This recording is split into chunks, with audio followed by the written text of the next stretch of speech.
만약에 경제라는 게 없다면 윤석열이 체포되건 안 되건 여러분들의 삶에는 아무 관계 없습니다. 그렇죠. 말이 좀 심하게 표현하면 그런 거예요. 윤석열이 지금 경제를 완전히 말아먹고 하나씩 보겠습니다. 일단 환율이에요. 1,500원 돌파 초읽기야. 근데요, 여러분 1,500원이면 별로 감이 없는 분들이 있어. 저거 뭐 달러상 같은 게 아니기 때문에. 이거 2019년에 조선일보 보도 한번 보여드릴까요? 문재인 정부 때입니다.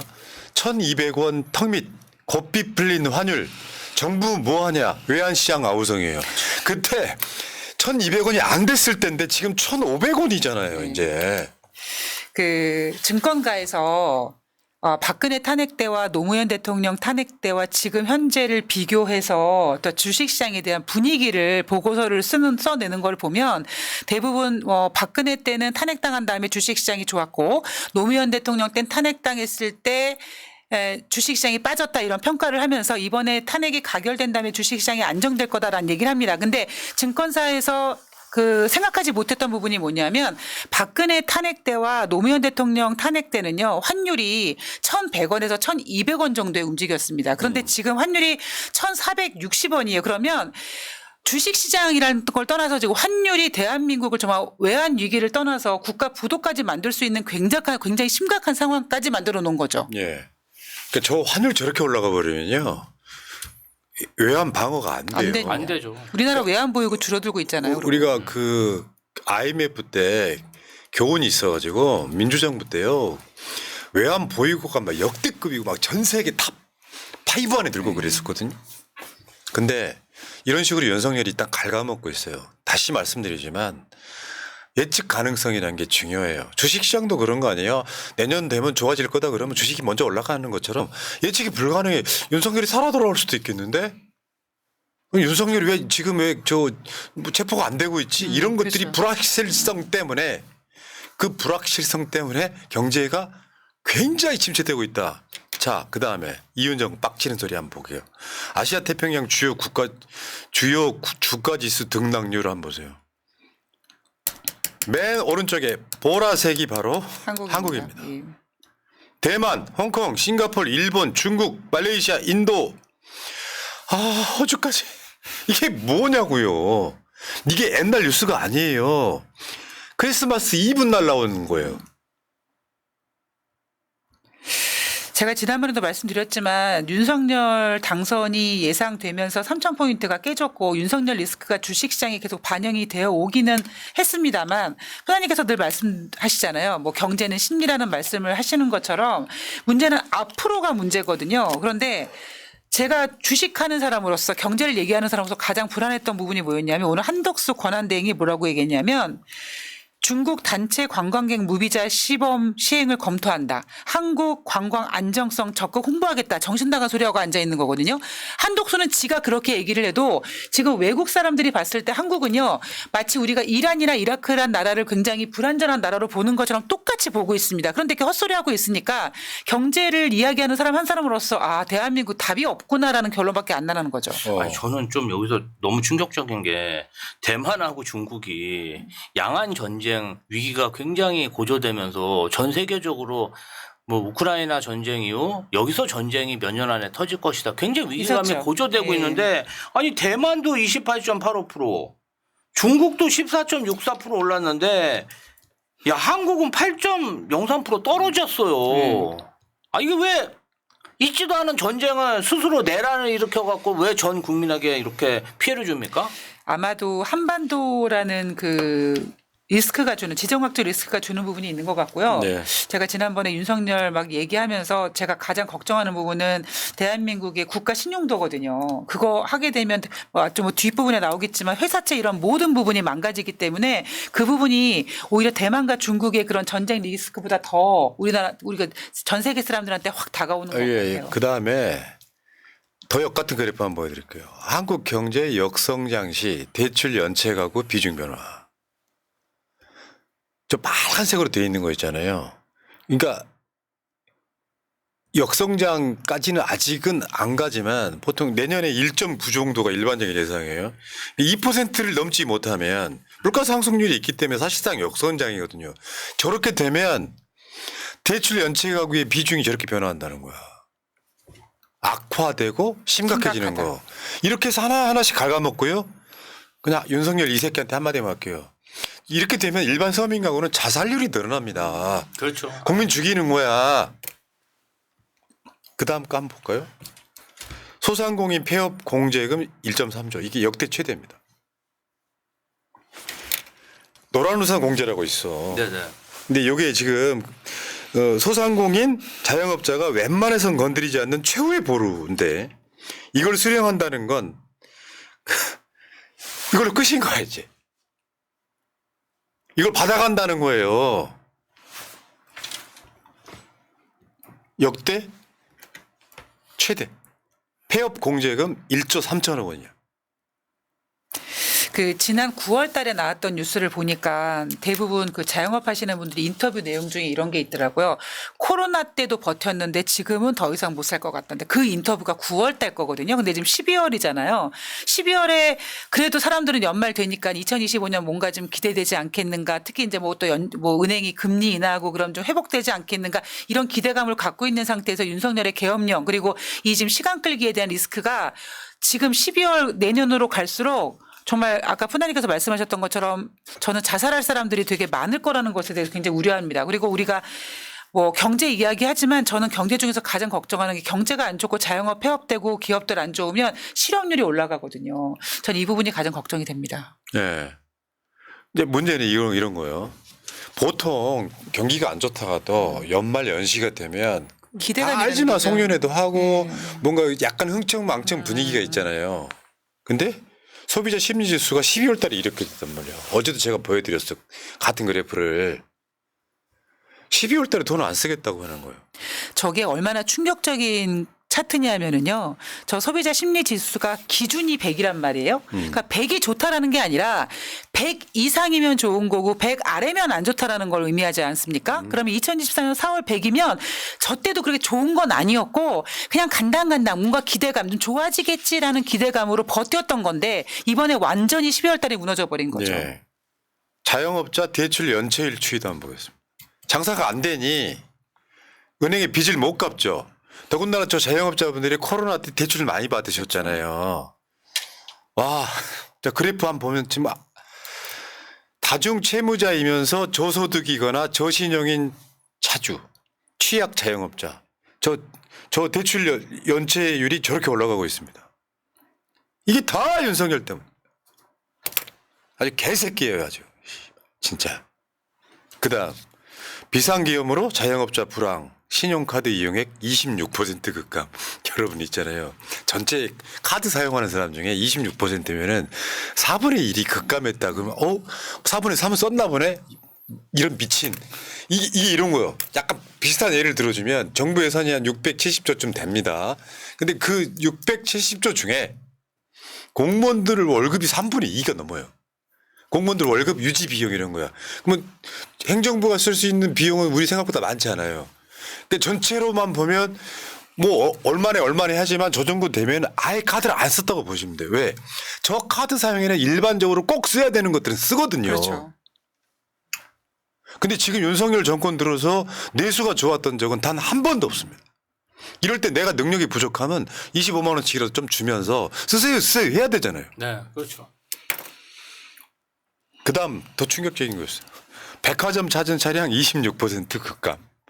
약간 비슷한 맥락이죠. 지금 아까 카드 안 쓴 거랑. 네. 그러니까 저 재래시장이나 뭐 쇼핑몰을 안 가고 백화점도 안 가면은 있는 사람들이나 없는 사람들이나 다 돈을 안 쓰고 그렇죠. 있다. 있는 사람들조차도 안 쓴다라는 거죠. 일단 소비자들은 뭔가 이렇게 위험하다 생각하면 집을 나오지 않는데요. 그렇죠. 근데 서민들 시민들만 국민들만 그러냐 이런 것도 있어요. 내년이 회사채가 제일 많이 들어오는 해래요. 기업들이 저걸 못 갚으면 저 뭐야? 못 갚으면 부도나는 거예요. 그렇죠. 그러니까 이게 만기가 내년에 굉장히 많이 돌아오는 해이긴 한데요. 기업들이 돈으로 만기 그 회사채를 갚는 게 아니라 또다시 회사채를 발행해서 그 발행한 돈 여유자금으로 만기되는 회사채를 갚는데 문제는 뭐냐면 지금 이 대한민국의 기업들의 신용도라든가 이런 게 떨어지게 되면 회사들이 발행하는 회사채 발행 비용이 높아집니다. 그렇게 되면 회사의 부담이 굉장히 많아지는 거죠. 비유를 하자면 사람이 은행에 가서 대출을 못 받고 뭐 대부업 같은 거서 돈 빌리는 거와 똑같은 상황이 벌어지는 거예요. 지금 대기업에. 자, 이런 상황 되면 이제 분명히 저런 회사들 중에 돈 못 갚아서 이제 회생 절차를 받거나 뭐 하는 상황이 나와요. 근데 저 회사들이 SK, 롯데, LG 이런 데가 어마어마한 대기업이잖아요. 며칠 전에 롯데타워 그 담보 잡혔다는 그랬죠. 뉴스 한번 보셨죠? 예. IMF도요. 삼보가 무너지면서 연쇄적으로 나라가 힘들었던. 그런데 프로님 저는 이런 생각을 합니다. 그 IMF 때는요, 뭐 삼보라든가 아니면은 뭐 고려증권, 뭐 동서증권 이게 증권사 그 큰 기업들이 좀 무너지기 시작했는데 지금 벌어지는 상황을 저는 어떻게 보고 있냐면, 그러니까 어느 한 부분이 무너지는 게 아니라 전반적으로 다 서민도 무너지고 중간도 무너지고 상반도 전반적으로 다 마치 모래가 다 무너지는 것처럼 굉장히 저는 이 상황을 좀 되게 심각하게 보고 있습니다. 그러니까 이 상황들이 이렇게 이제 만들어져 있고요. 더 열받는 거 이거 있어. 그다음 거 JTBC 단독 계엄 날벼락 키르기스탄. 대통령 급급 귀국했었잖아요. 그때 계엄 내리고 있는데 그 정상회담 했었잖아요. 한국에 와 있는 상태에서 계엄 내렸죠. 근데 이게 뭐냐면 와, 나 이거 보고 진짜 박쳤던 게 이런 거예요. 우리나라 한 기업이 키르기스탄에 605만 평을 49년 동안 무상으로 빌리는 계약을 맺었어. 6월 달에. 여기 뭘 만드냐면 의료 스마트 시티를 만드는 계약을 맺었는데 이 대통령이 키르기스탄 대통령이 돌아갔잖아요. 이 사업이 무산될 위기에 처해버린 거야. 계엄령 때문에. 얼마나 기분 나빴겠어요. 29조 원 사업이야. 그러면 결국 한국이 안 하면 이 스마트 시티는 중국이 합니다. 미친놈 아니에요? 예의도 없는 거죠. 이 새끼는 뭐 대한민국 뭐랬지? 영업사원 1호? 영업사원. 네. 이 정신병자 이 새끼 이게 여기 안 나올 수 있어? 왔다 열받네. 어떤 기업은 지가 도와줘서가 아니라 이 기업이 총 사업비가 29조 원짜리를 이미 작업을 다 해놨어. 100억 투자한 분도 계시죠. 근데 투자금을 못 모은 거야 지금 이것 때문에. 그럼 결국 못 하는 거예요. 못하죠. 야, 이거 말고도 있어. 너무 무책임. 이거 말고도 그 키르기스스탄 참 나라 이름 발음 안 되네요. 제가 해가 너무 길어갖고요. 그 대통령이 카이 방문 취소해가지고 또 우리나라 무기 팔아먹는 것도 못하게 되는 상황. 뭐 이런 정신병자 정권이 다 있습니까? 국민한테 도움을 못 드릴 망정 손해는 끼치지 말아야죠. 그러니까 윤석열이를 체포하고 탄핵을 가결하면 경제는 좋아지는데 문제 되게 열받는 게 뭔지 알아요? 이 똥을 다 이재명이 치워야 된다는 거야. 지금 현재로서만 보면. 똥 치우다 한 2년 가겠다. 이 씨발 진짜. 되게 열받네 정말. 그래도 우리 국민이 살아야 되기 때문에 아니, 일을 잘하는 사람이 좀 치워야 됩니다. 그건 당연한 일이기도 하지만 지금 제가 가장 걱정하는 부분은 윤석열을 빨리 체포하지 않음으로써 자꾸 골든타임, 그러니까 뭐 우리 속담에 호미로 막을 걸 뭐 가래로 막는다 이런 얘기처럼 골든타임으로 빨리 회복할 수 있는 그 회복 시간을 줄일 수 있는 기간을 지금 윤석열이 계속 까먹고 있습니다. 골든타임 까먹고 있는 거죠. 이제 여기서 무슨 얘기가 나오냐면요. 국가 부도까지 나옵니다. 이게 제일 무서운 거예요. 아직까지는 아닐 수 있는데요. 한국 신용도 이제 떨어지기 시작해요. 그렇죠. 떨어질 겁니다. 네. 그러니까 우리가 일본을 이겼어요. 일본을 경제로 이미 데이터로 눌렀단 말이에요. 추세는 아직까지 이렇게 올라가고 있었어. 이게 정점을 문재인 정부 때 찍고 이 내려가는 상황이 돼버리면 안 되는 거죠. 추세라는 건 무서운 거야.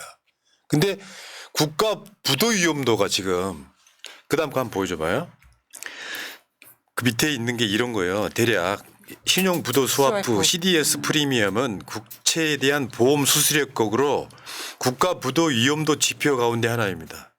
그러니까 우리가 보험이라는 거는 무슨 일이 벌어졌을 때 보상받는 거 아닙니까? 그러니까 국가부도 스와프는 한 나라가 부도 났을 경우 갚아야 되는 어떤 그 보험이라고 생각하시면 이해가 좀 빠르시죠. 예, 저 그래프 보세요. 이제 다시 꺾이기 시작하는 거. 윤석열이가 이 지경까지 만들어 놓은 거야. 해외에서 국내 파견 그 주재원들, CEO, 대표들, 외국인들이 본국 회사에 위험 국가에 근무하는 만큼 위험 수당을 달라. 환율이 너무 올라갔다. 왜 보상 안 해주냐. 이러한 요구가 쇄도하고 예. 있다고 합니다. 그 저 아는 분이 골드만삭스에 근무하시는 분이 계신데 그분이 뭐라고 하시냐면 대한민국은 여러 상황이 좋긴 하지만 무엇보다 지정학적 리스크만 안정이 돼도 국가 신용도라든가 여러 가지 외국 투자를 유치할 수 있다라고 말씀하시더라고요. 근데 지금 윤석열이 그걸 건드렸잖아요. 그 진짜 뭐 현실화되는 것 같아요. 일본이 보낸 스파이가 아니냐. 그 한국이 일본을 이겨버리니까 한국 망하게 해가지고 일본이 하자는 대로 다 해줬는데 한국이 정작 망하고 있더라. 아니 그 키르기스스탄 대통령이 와 있는데 계엄령 때리고 이 양반 그냥 돌아갔는데 29조 원짜리를 말아먹었어 일단은. 이게 이러다 보면 이게 길어지면 안 된다는 이야기 하는 거예요. 제 네. 말은. 그럼요. 그럼요. 빨리 정리하고. 이게 장기화되면요 국가 부도 상태가 놓일 수도 있다고 얘기하는 거예요. 대기업들 무너지고 있죠. 내수 완전 아작났죠. 이 상황이 되면 어떻게 버티냐고. 왜 노무현 대통령 때는 그랬지 않습니까?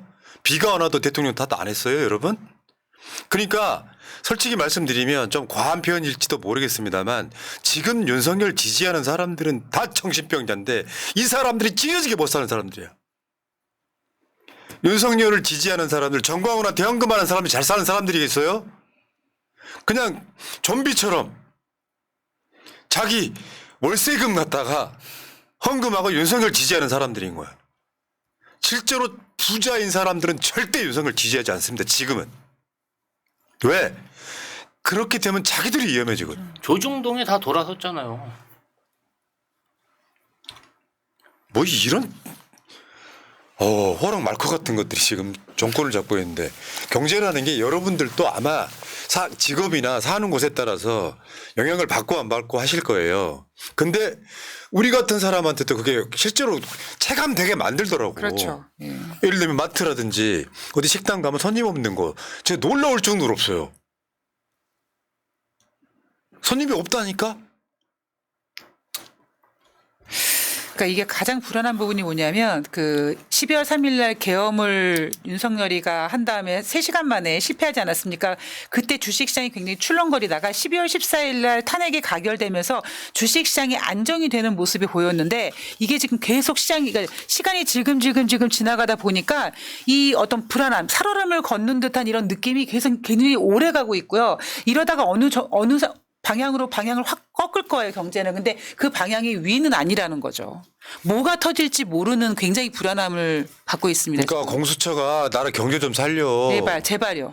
제발. 29일 날 안 나오면 바로 저녁에 따. 아, 진짜입니다. 저 어처구니가 없어가지고.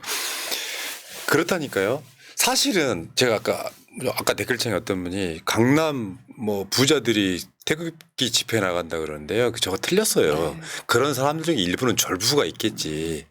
근데 그런 졸부들 몇 사람을 제외하고 나면 나라 경제가 망가지면 일단 큰 부자들은 뭐 돈을 벌 기회가 오기도 합니다. 뭐 건물 같은 거 싸게 살 수 있으니까. 그런데 전체적으로 봤을 때요. 경제의 건강한 구조는 중산층이나 밑 아래에 있는 사람들이 열심히 일해가지고 경제가 좋아지면 돈이 돌아야죠.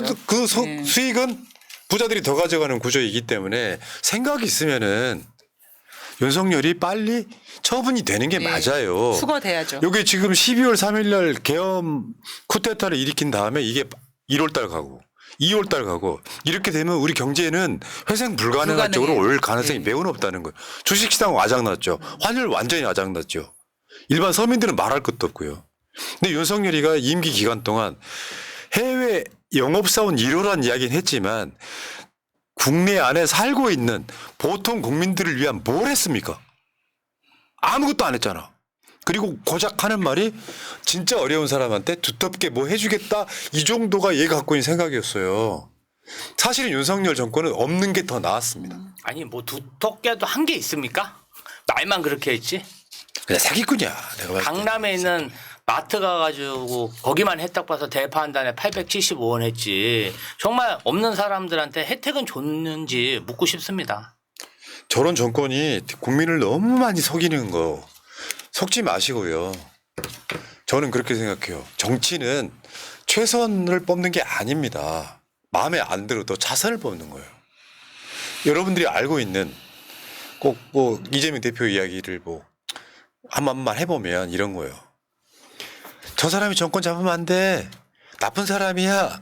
여기 계속 가스라이팅 돼가지고 이재명 정권 잡으면 큰일 나는 줄 아는데 정작 큰일 나는 건 대한민국의 부패 세력입니다. 이재명 정권 잡으면. 그렇죠. 아직도 여러분들 이재명 하면 떠오르는 사건이 대장동 사건 아니에요?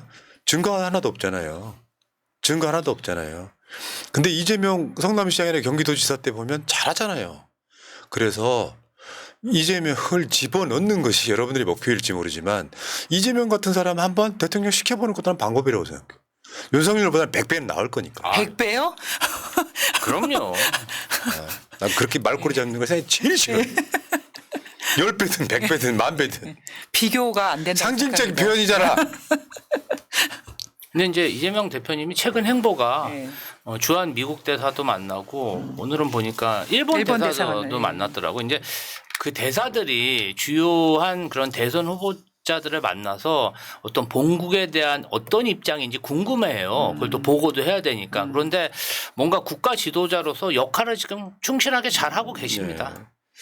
그러니까 제가 요즘에 그 계엄 트라우마 겪고 있는 것 중에 제가 한 몇 개월 전에 그런 이야기를 방송에서 한 적이 있어요.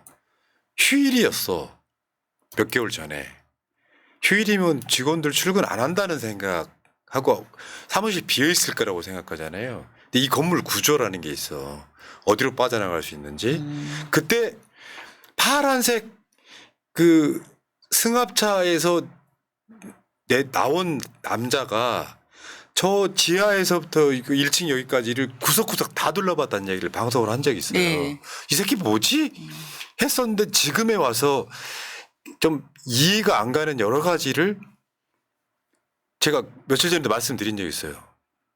경찰이라고 계엄하기 한 일주일 정도 전에 경찰이라고 들어와가지고 우리랑 관계없는 CCTV 뭐 확인 어쩌고저쩌고 해서 들어왔는데 나중에 보면은 제가 이제 그 CCTV 있어요.